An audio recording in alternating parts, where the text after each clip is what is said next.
So this is the introduction for the Thumbelina report. I have been assigned to be the head of production, so the production manager.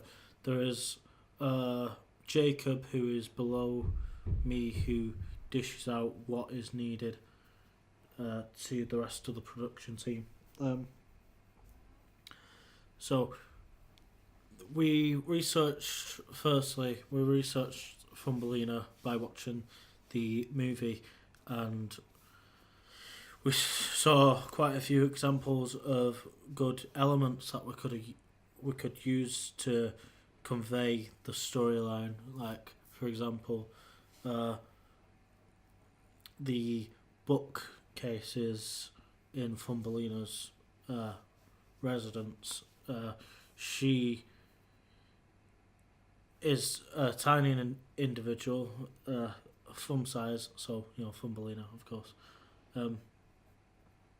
So to represent that, we're gonna be making giant size books to represent and show that Thumbelina's so tiny compared to this massive, gigantic world that she inhabits. One thing that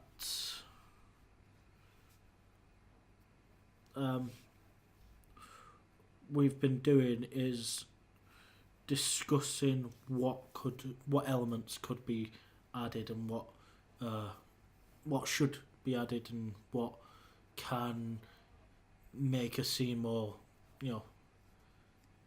influential and to get a point across to the audience. So for the scenes involving the frog scene, we've decided upon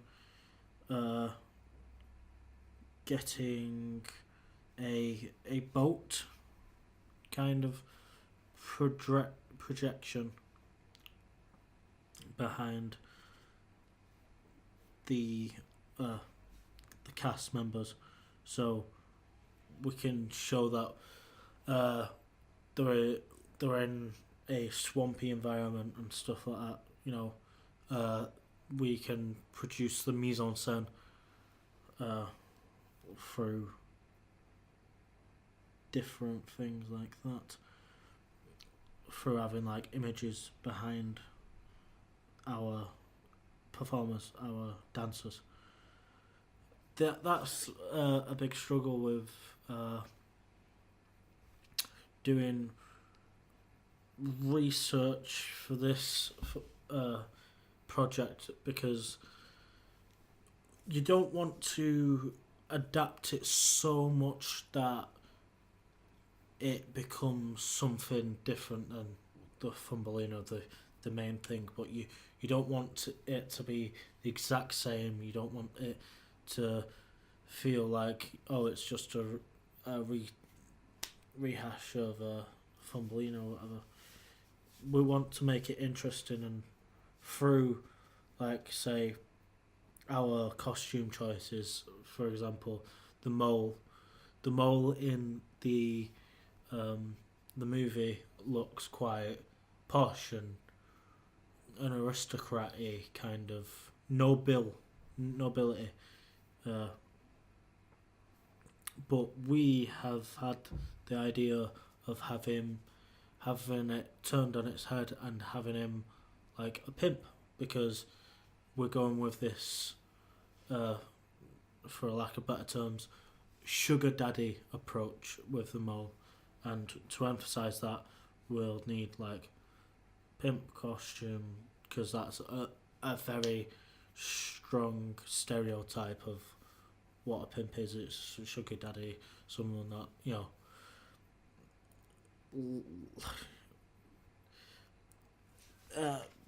pimps out women, but obviously the mole wouldn't be pimping Thumbelina out.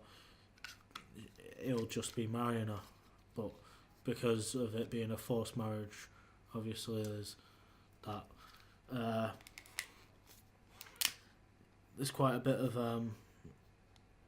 symbolism there, and it's quite a delicate subject. So we have to be kind of delicate in how we handle it and stuff like that.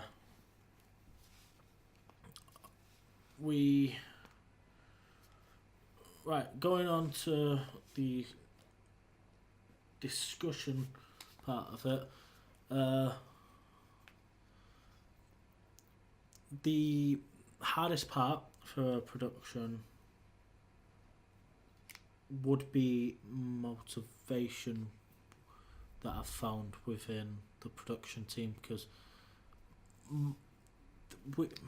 for example, me and Chloe have produced a building tower thing for the sign, east, north, west and south, or whatever, for Thumbelina, as there is a part in Thumbelina where Giacomo is in a song, goes east or north and south or west, where to point your shoe, that whole song. So we have to,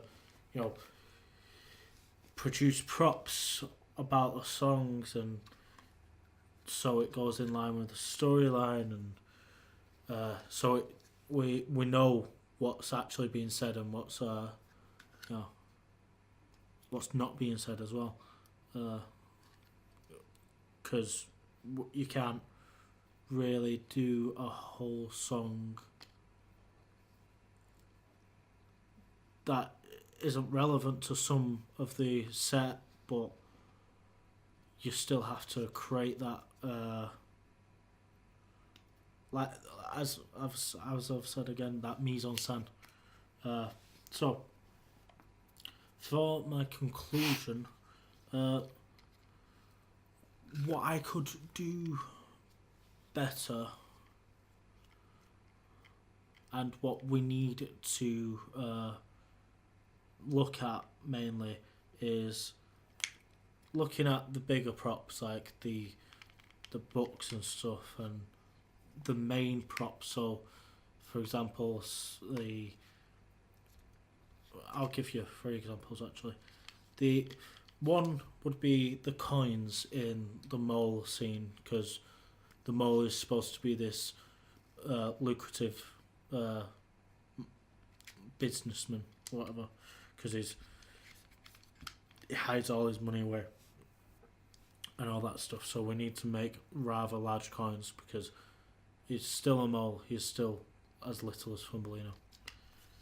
Well, just a bit bigger. We need to also have a look at the set design for the frogs also, because that's a major thing, and it's a big key moment, because it's the first time Thumbelina is taken away from this world she's known, this like protected life. And then thirdly, the beetle ball scene. We need to try and come up with a way to have a disco ball or something like that,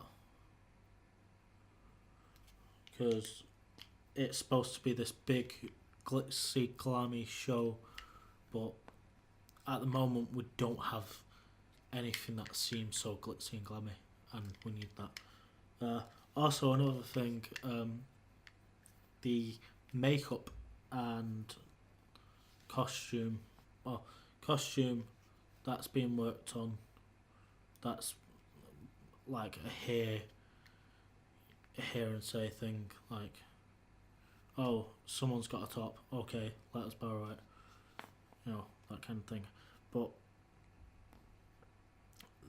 main thing is makeup, because Mia is head of the makeup production side of things, and she is struggling with the pressure of being the only one that is on makeup, because other people don't seem to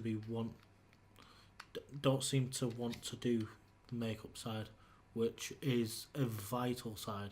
So we're gonna have to look at that and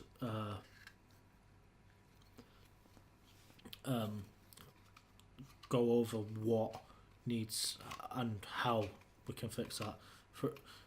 But we've already discussed some solutions. For like example, Anushka and Chloe said they will help with the makeup because they have basically finished their parts. So that'll be good to do.